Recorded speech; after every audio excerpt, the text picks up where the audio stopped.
So, the novel's origins. There were precursors to the novel before the 18th century. The 1700s did not see the first ever attempts to write the fictional lives, views, and experiences of people individually and socially in prose. However, what was different in the early modern period was the conglomeration of several factors, that of a named author giving an account of daily life experience from a publisher, as with Robinson Crusoe 1719, which is often cited as one of the first novels, with its account which is plausible, if not actual, of somebody's daily experience cast away on a desert island, imaginatively adapted from others' accounts of their experience given in the years before. It is an imaginative embellishment inspired by others' lived experience. That said, Aphra Behn's Orinoco, 1685, might be considered to be the first novel, and predates Defoe's work by several decades. I should just say on pronunciation, the consensus is now Aphra Behn, but there was a time when some people said Aphra Behn, and it is pronounced Orinoco, although as written is Orinoco. There are many claims to be an early form or precursor to the novel prior to 1700, notably in Spanish with the comic tales of Don Quixote, 1605, but also long before that we have the fictionalized accounts of courtly life in Japan, appearing in the 11th century, the Tales of Genji, which some claim to have the same nature as a novel, with its many characters and ongoing stories of court intrigue and reflections, and of course there were before that personal accounts of life, either in reflection, as with Marcus Aurelius's Meditations on the one hand, or with claims to historical accurate biographical or autobiographical accounts of life, such as Julius Caesar's relation of his campaigns in Gaul.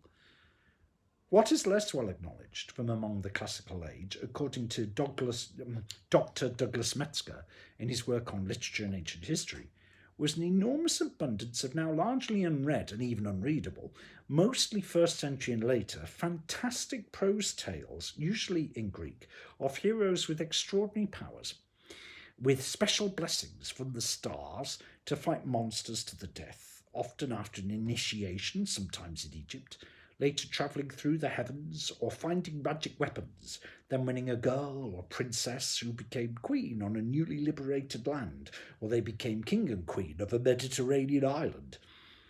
These works were enormously popular, and there were a very large number of them, but their literary value was low, and they now, at least in direct form, are almost totally forgotten. But traces of their legacy can be seen, for example, in even such writings as the Gospels, although the majority of fantastic prose writings come in the centuries after the Gospels were written. Arguably, these writings of miraculous adventures have elements of the novel in their presentations of virtue overcoming threat and hardship, of the struggles to success, of the sense of hero and tribe or people, and some sense of beginning, middle, and end. But they were often poorly structured and preponderantly episodic, with obviously inserted digressions inconsistent with the main narrative, and essentially anonymous, and not referenced in official culture, and with little pretence to any purport than sheer entertainment. It's only since the development of the early modern period that there is a named author and a sold copy, so that in the 18th century a person could go and buy a book of fiction in a shop by an author writing an imaginary complete life story written as though it were a true story, which could receive a critical reception and with sales as we know them today, rather than a circulated private partial or scurrilous text with dubious attribution or anonymity, read only for its scandalous, controversial or escapist value. Thus, arguably, it is a culmination of form and its traded commodification as an object and product that provides perhaps the essential defining aspect of the novel, rather than evidence of narrative on an anonymous ancient scroll per se. Until the 18th century, the main vehicle for cultural imagination was the spoken word, the greatest examples being the works of Shakespeare. One could argue, like the critic A.C. Bradley, that the great tragedies became more works to be fully understood in their written form, that as such King Lear 1606 was unperformable, as no single performance could ever do justice to the work's full potential. And as such, Shakespeare's major works existed at least as much, as written literature as performed plays. In that sense, you could see Othello as a precursor to the novel, especially one such as Orinoco. Although consisting entirely of speech, there is the progression of daily events and expressions of realistic psychological motivations between a range of characters in a series of significant events that is not altogether unlike what we would later come to associate with the novel. A point worth making is that it is not the case that only in later years did a woman's voice arise in the novel, say in 1899 with Elizabeth Chopin's The Awakening.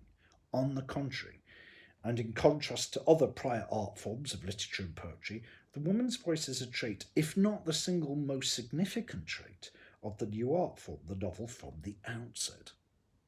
Women authors of the 18th century include Eliza Haywood of Love in Excess, 1719, Sarah Fielding, author of The Governess, 1749, Frances Burney, who wrote Evelina in 1778, and Anne Radcliffe, or The Mysterious Udolpho, 1794, and Mary Hayes' Memoirs of Emma Courtney, 1796.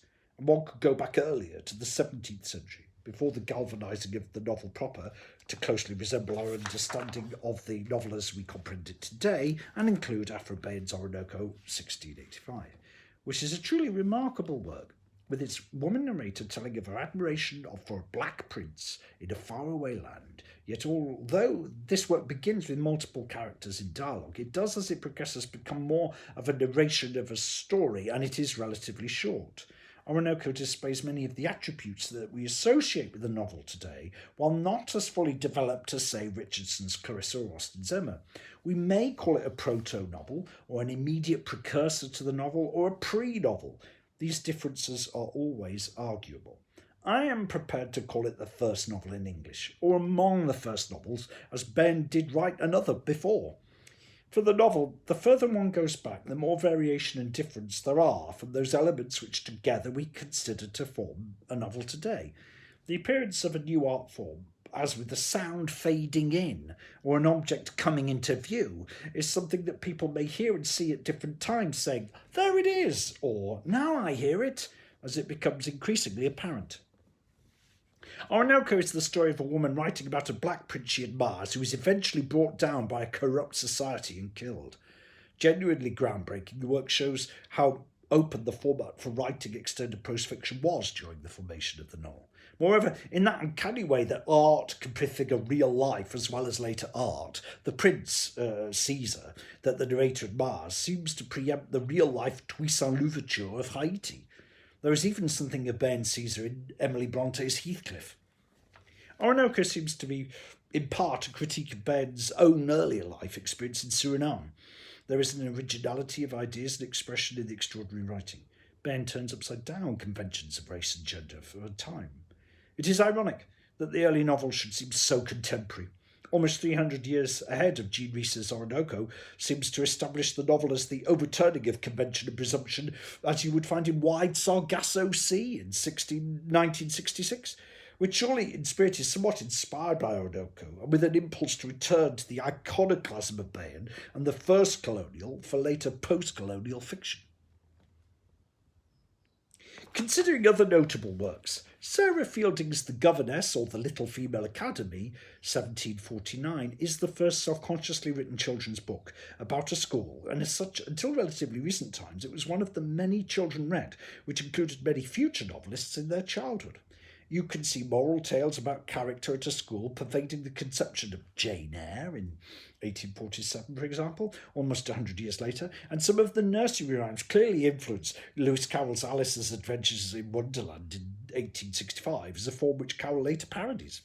The novel The Governess has many influences on Jane Eyre, being the story of a governess in a work intended to be morally uplifting, improving, and to contain a series of character studies or moral considerations interspersed with magical or surprising events for interest, which is a form common to both works. Mrs. Teacham is clearly the model for Miss Temple. there is an important letter from an aunt, one could say that Jane Eyre takes the character of Jenny Peace and imagines her next step into entering the adult world of her own earlier work, The Professor.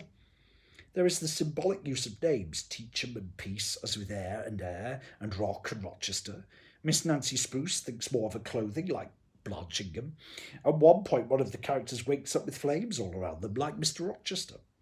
Mrs. Teacham is careful to tell the children that there is only so much fantasy as to encourage their interest in the story, whose main purpose is a moral one, and to remember that the fantastic elements are not real, an underlining idea behind the Gothic touches in Jane Eyre. In one story, a giant keeps someone locked up in a cave so no one will know they are there, like Bertha Mason hidden in the attic. Further influences on Alice's adventures in Wonderland, that there are a series of tales of animals that talk, and a giant who says "eat me," and a queen of the fairies, all of which anticipate Lewis Carroll's Wonderland, where Carroll turns the instructive moral purpose of the verse into a nonsense poem. The Governess is obviously also an influence on the mid-19th century novel Little Women, 1868, about an American school. I think it must also have been read by the young Mary Shelley, for the monster represents evil emotions of revenge of a mob, and Barbarico is said to be of giant physical proportions and intelligent, as a possible seed in Mary Shelley's imagination for the creature in Frankenstein. The influences may not stop there, for as this school of etiquette, one of the stories told, is how the main character is related to someone evil, how they have to escape the castle using a magic wand, and there is someone called Sempronius rather than Severus Snape, in A Children's Tale of a School of Magic.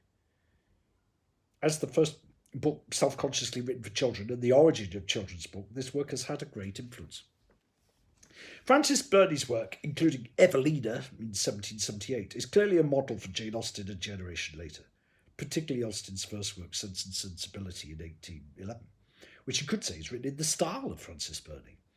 There is even a character called Willoughby, common to both, although they differ. While a lot of the setting, events and language are shared between Burney and Austen, I would say that Austen develops the characters more interiorly than Burney, and Austen develops a more sophisticated ironic narrative tone, and Austen has greater attention to development and denouement in the final stages. But comparing Burney and Austen is a bit like comparing Mozart and early Beethoven, where one or two passages could have been written by either. Frances Burney was Jane Austen's favourite novelist, and they are indistinguishable at times, for example when talking about going to London to see Mr. Gary. Evelina is an epistolatory aristocratic novel, coming 30 years after Richardson. Burney's Willoughby, while not likeable, is a more conventional suitor than Austen's character of the same name, who is a more developed rogue. Perhaps Austen desired to show what the Willoughbys of this world are really like.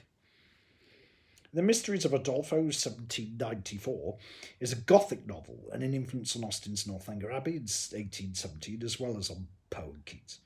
A strange thing is that The Castle of Otranto, more on that later, is like a satire of The Mysteries of Udolpho, even though Otranto was written 30 years earlier in 1764.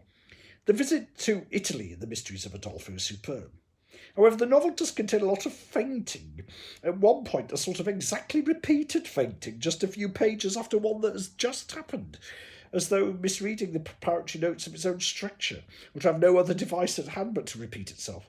The significance of Udolpho's unused rooms prefigure Northanger Abbey and Mandalay in Daphne du Maurier's Rebecca. In Mary Hayes' 1796 memoirs of Emma Courtenay, there is a brilliant, articulate and compelling account of the redeeming nature of love as part of a vital considered moral order, giving its considerations a cadence and impressive style, as opposed to the more domestic, social, psychologically realistic concerns of Jane Austen's Emma. Hayes' Emma extends inner dialogue to a grand vision of redemptive nature. It reminds me of those continuously revelatory voices in Samuel Beckett plays, with mouths stuck in giant jars half buried in the earth. Hayes' novel is a profound, elevating overview of thoughts and judgments on people and affairs. It is philosophical, spiritually ethical in concern and cadence, occasionally somewhat like Milton, but represents the reflections of Emma in a style that is profound or in a heightened morality. Mary Hayes' Emma could be said to be a precursor of the interior thinking of Middlemarch or even Woolf's Mrs. Dalloway. Jane Austen, in her Emma, however, changes the nature of this internal discourse into one that is more psychological, realistic, and domestic, and grounded in the details of daily life in the withdrawing room. It is interesting to note just how many times what we think of as the defining classics of the 19th century, with all their distinctiveness and undoubted originality, nevertheless very clearly have immediate precursors in the 18th century, as with the influence of Frances Burney or Mary Case or works by Jane Austen. And those influencing works are less read now, so the well-known classic takes the credit for the earlier works on which it depends. I never previously knew that Jane Eyre owed so much to the role of moral purpose in The Governess, for example. The novel as we think of it now is said to have largely taken the form we know it today in the 18th century, that is, in the fictional writing of a life story as, for example, in Daniel Defoe's Robinson Crusoe in 1719, and other tales of far-off sea adventures reported back to a public credulous for exaggerated and satirical tales, as can be read in Jonathan Swift's Gulliver's Travels in 1726. As we've shown above, from the outset the novel was penned by a significant number of women writers, writing semi-biographically or as moral guides, or reflectively and critically on society, or in escapist romance and fantasy, as in the early Gothic novels. And often men's works covered these same concerns about the character, status and virtue of women, most significantly in Richardson's Clarissa in 1747, which developed out of a printer's giving guidance to women on how to write effective formal letters in a variety of difficult circumstances, together with the impact of its predecessor, Pamela, in 1740, which took the continent of Europe by storm and was immediately translated into many languages.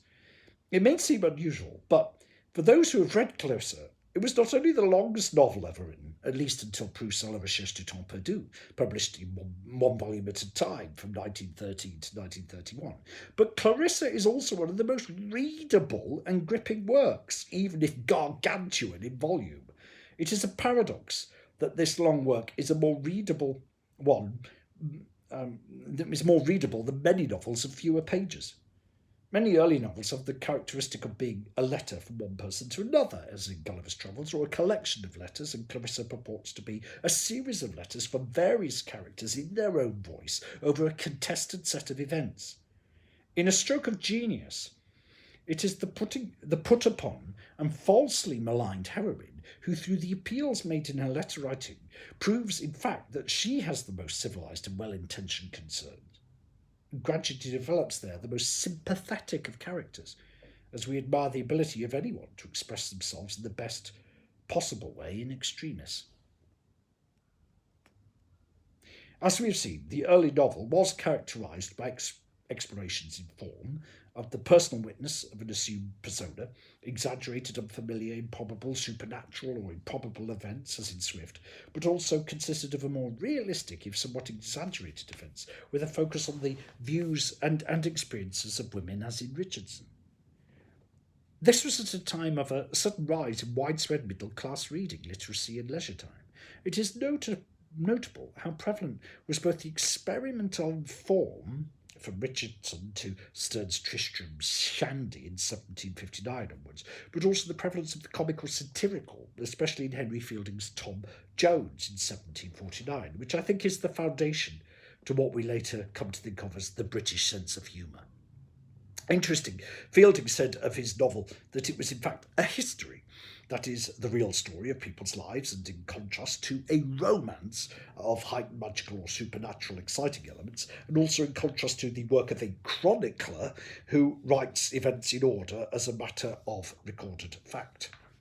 Thomas Sterne's The Life and Opinions of Tristram Shandy, Gentleman, 1759, and in succeeding volumes to 1767, is genuinely funny, and has a distinct and highly untrustable character for its narrator. The personality of the author is dominant and exceeds the import of the events of the stories themselves, which always seem ironically to fail in their purpose in their endless digression. In addition, there is an unusual use of the visual, and how things appear on the page is used as a visual play of page layout or graphology, as well as Sterne self-consciously pushing the boundaries of what an individual may say about themselves and others beyond what is decent. The comic and the Gothic come together notoriously and sensationally in Horace Walpole's The Castle of Otranto in 1764, which is one of the most extraordinary reads of the 18th century. And for those who are not familiar with it, a sort of 18th century precursor to the Rocky Horror Show, with its ooh-la-la revelations and kitsch devices and central charismatic but amoral figure, the Duke, functioned very much as a kind of Frankenfurter in his castle. There is a naive romantic couple, conspiring servants, and surreal near-death experiences such as the opening fall of the giant knight's helmet from the battlements, and the later plot reversals are served via secret passages only to discover the skeleton of a relative hidden in the cupboard. I give this overview of the time before the 19th century to give some idea of what the contrasting but growing serious moral purpose and authentic personal witness of Jane Austen and the Brontes was, to some extent, reacting against. For them, the novel was seeking an intensity of purpose and respectability, and the novel, having made the breakthrough to a wide spread readership and the fortuity of publishing of novels proving to be a lucrative new industry of significant money earning potential, it could, in their hands, be turned to serve a more serious and effective social and aesthetic purpose. Works before the 19th century published in languages other than English. To briefly consider influential works at this time not originally published in English, the works of Rousseau are significant, as Emile, in 1762, takes a semi-fictional, semi-discursive essay form somewhat similar to the more essayistic sections of the fictional novels of Victor Hugo, Leo Tolstoy, or even Herman Melville's Moby Dick in 1853, and shows both fiction's passion to be taken seriously intellectually, as well as to show how our ideas develop from reflections on life events, as well as being a means to popularise ideas through giving real-life examples, and to explore the implications of these interactions between ideas and their realisation in the lives of people.